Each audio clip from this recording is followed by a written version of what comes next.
ইতিমধ্যে রাজ্যের মুখ্যমন্ত্রী মমতা বন্দ্যোপাধ্যায় তিনি কিন্তু শিলিগুড়ির এই দীনবন্ধু মঞ্চে এসে পৌঁছে গিয়েছেন। ইতিমধ্যে যারা কর্মী সমর্থকরা রয়েছেন তাদের মধ্যে কিন্তু একটি উচ্ছ্বাস দেখা গিয়েছে। এমনকি এই মুখ্যমন্ত্রীর সফরকে ঘিরে সমস্ত যারা কর্মী সমর্থকরা রয়েছে তাদের মধ্যে একটি উচ্ছ্বাস দেখা গেল। ইতিমধ্যেই তিনি 3 দিনের উত্তরবঙ্গ সফরে তিনি আসলেন এবং আজ এই মুহূর্তে শিল্পপতিদের নিয়ে তার একটি বৈঠক রয়েছে। একের পর এক কনভয় ঘুরছে ইতিমধ্যেই শিলিগুড়ি শহরের এই দীনবন্ধু মঞ্চের দিকে। আজ এই মুহূর্তে তিনি শিল্পপতিদের নিয়ে দীনবন্ধু মঞ্চে একটি বৈঠক করবেন শিল্পপতিদের নিয়ে। তারপরেই তিনি চলে যাবেন উত্তরকন্যা তারপর আগামীকাল গ্রাউন্ডে তার একটি সরকারি বৈঠক রয়েছে, সরকারি একটি কর্মসূচি রয়েছে এবং তার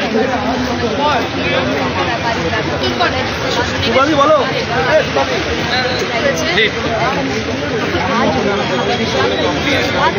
এই মুহূর্তে কিছু কর্মী সমর্থক যারা ছিলেন তারা দিদিকে দেখে একেবারে উচ্ছ্বাসে আনন্দে মেতে উঠেছিলেন।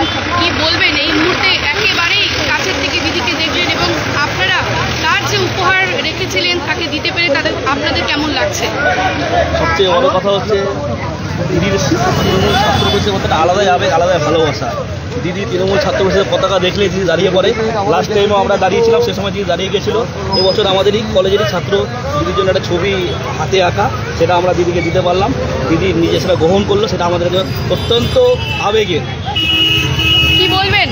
বাস দিদির ওয়েলকাম করছি আমরা সবসময়। দিদির নর্থ বেঙ্গলে এইভাবে আমরা ওয়েলকাম করবো। এই যে আপনাদের ডাকে একেবারেই দিদি তো দাঁড়িয়ে পড়েছিল, এটা কি আশা করেছিলেন? হ্যাঁ, সবসময় দিদি তৃণমূল ছাত্র পরিষদের জন্য দাঁড়ায়। এর আগেও আমরা ডাকছিলাম দিদি, দিদি দাঁড়াইছিল আমাদের জন্য, ছোট ছোট ভাইদের জন্য।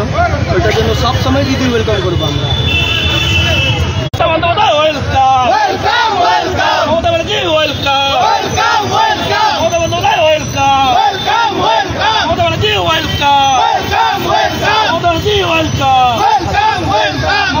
স্বাগতম স্বাগতম স্বাগতম স্বাগতম স্বাগতম স্বাগতম স্বাগতম